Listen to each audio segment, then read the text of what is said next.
We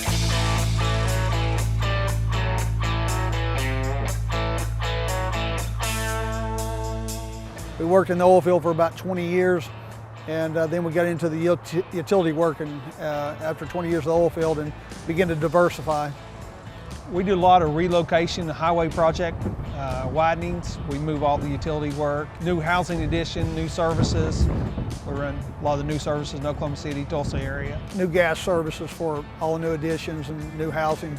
We understand we're only as strong as our weakest link, whether it be equipment or employees, and if the equipment's not good for us, it's our weakest link, and when it's down, we're down. You know, we're not generating revenue, so we know we've got to have a strong employee base and got to have good equipment underneath us. We mainly look for men with character, so we've got a variety of men and backgrounds, but looking for men to do good work, hard work, do honest work.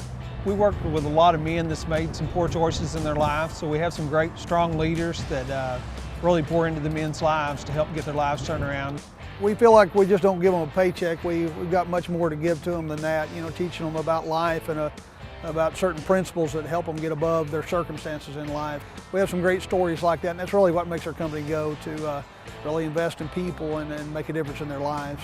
The most rewarding thing is just seeing lives transform, just pouring into people's lives and they not be the same place as where you met them. That's the most rewarding part of our company. Just being a small part of seeing those lives transformed is rewarding to us, much more so than you know, making a good profit at the end of the year.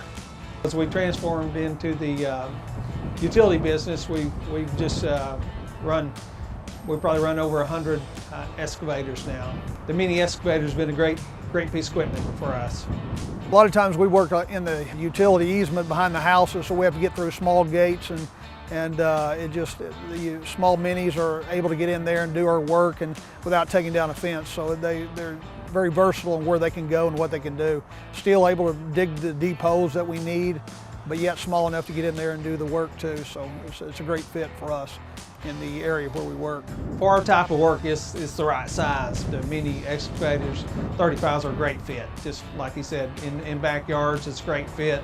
It's not deep work, so it's just the right application for our company. They're more forgiving, being around a lot of telephone lines, gas lines, and we've just saw the cut utilities go down with smaller equipment in those areas.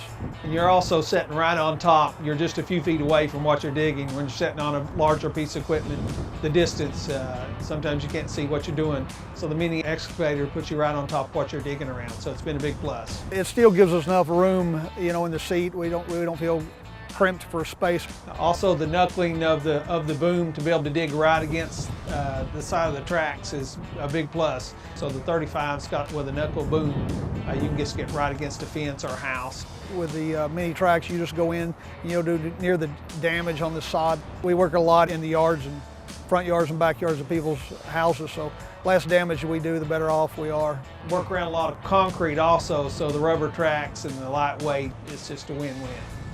We've tried a lot of equipment over the years, and when we find something that works, we stay with it, you know, and it's worked fine for us, and we'll continue to use it as long as they have a great product. The John Deere equipment's been solid and it's dependable, and that we work by the foot, so we can't have breakdowns, so equipment is key.